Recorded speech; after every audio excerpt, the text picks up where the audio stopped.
குருவே சரணம் நிகழ்ச்சியில் பல மகான்களை நம்ம தரிசனம் பண்ணுறோம். ஒவ்வொரு மகானுடைய சிறப்பு என்ன, அந்த மகான் நமக்கு என்ன போதனை பண்ணினார், வாழுகின்ற வாழ்க்கை எப்படி இருக்கணும், மனிதனாக எப்படி வாழணும், முக்தியை எப்படி அடையணும், இதெல்லாம் தான் சொல்லியிருக்காங்க. இந்த மகான்களுடைய ஆசி, அவர்களுடைய அருளாசி நமக்கு இருந்தது அப்படின்னா இந்த வாழ்க்கையை வெகு சுலபமாக நாம் கடந்து விடலாம். சம்சார சாகரம் அப்படின்னு சொல்லுவோம். இந்த வாழ்க்கை இருக்குது பார்த்தீங்களா, ஒரு மிகப்பெரிய கடல். இது சம்சார சாகரம்னு பேர். இதில் நம்ம கரை சேர்றது அப்படிங்கிறது, நிறைய பணம் இருந்தால் நமக்கு முக்தி கிடைக்கும், நிறைய கோவிலுக்கு போனால் நமக்கு முக்தி கிடைக்கும் அப்படின்லாம் இல்லை. குருநாதருடைய அருள் இருக்கணும், குருநாதருடைய போதனைகளை நம்ம பின்பற்றணும்.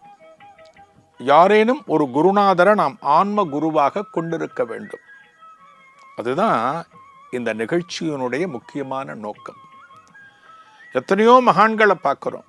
இந்த மகான்களை தரிசனம் பண்ணி அந்த மகான்களது அருளாசிகளை பெற்று நம்ம வாழ்ந்தோம் அப்படின்னா நம்ம வாழ்க்கை நிம்மதியாக போகும். இன்னைக்கு நம்ம பார்க்க போகிறது பலராமலிங்க சுவாமிகள். இவருடைய சமாதி எங்கே இருக்குது? திருவான்மியூரில் இருக்குது. இந்த மகான் எங்கே பிறந்தார் அப்படின்னா சென்னை அடையாறில் நாராயணன் தோட்டம் அப்படிங்கிற ஒரு பகுதியில் பிறந்தார். மீனவ குலத்தை சார்ந்தவர் என்று சொல்லப்படுகிறது. ஒரு 100 வருஷத்துக்கு முன்னாடி, இவருடைய காலம்ங்கிறது ஒரு 100 வருஷத்துக்கு முன்னாடி, 1993 இந்த மகான் சமாதியாகி இருக்கார். இவருடைய சமாதி எங்க இருக்குன்னா, இப்போ திருவான்மியூர் திருத்தலம் அப்படின்னாலே உங்க அத்தனை பேருக்கும் நினைவுக்கு வரக்கூடியது மருந்தீஸ்வரர் கோவில். எப்படி சென்னை மயிலாப்பூர்ல கபாலீஸ்வரர் கோவில் சிறப்போ, திருவல்லிக்கேணியில் பார்த்தசாரதி பெருமாள் சிறப்போ, அதே போல திருவான்மியூர் அப்படின்னாலே மருந்தீஸ்வரர்.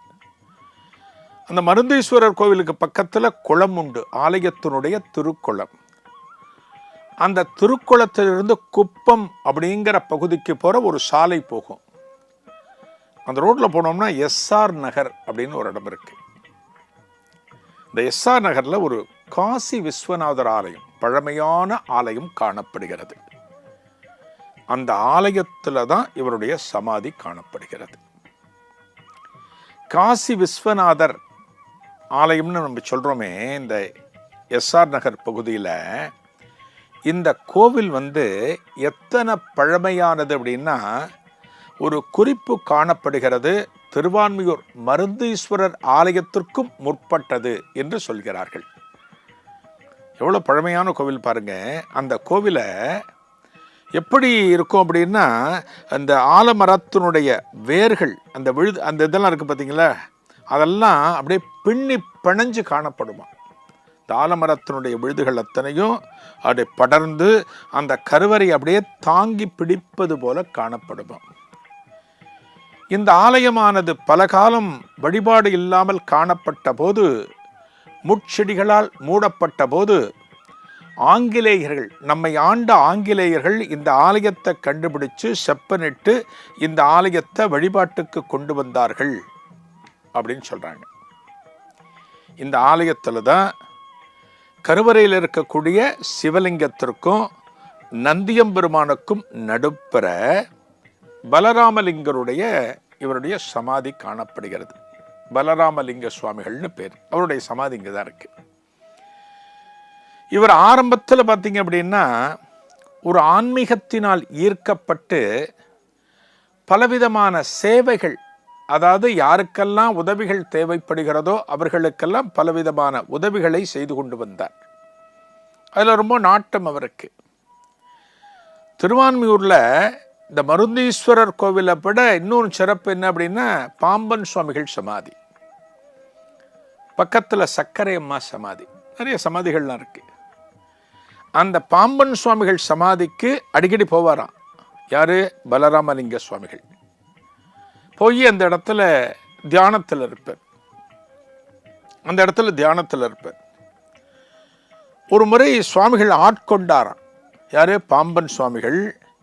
இந்த பலராமலிங்க சுவாமிகளை ஆட்கொண்டு அவருக்கு அருளாசிகள் புரிந்து, நீ என்ன பண்ணு, பக்கத்தில் இருக்கிற அந்த காசி விஸ்வநாதர் ஆலயத்தில் நீ உட்கார்ந்து தவம் பண்ணு, அங்கே வரக்கூடிய பக்தர்களுக்கு உனது நல்ல ஆசிகளை கொடு அப்படின்னு சொல்லியிருக்க.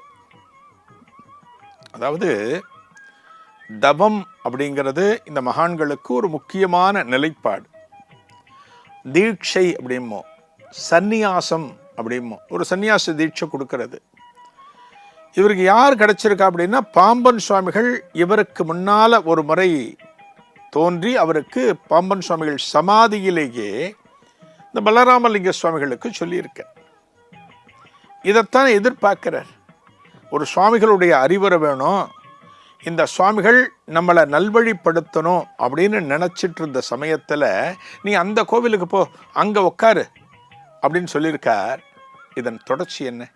நாளைய நிகழ்வில் காணலாம். நன்றி, வணக்கம்.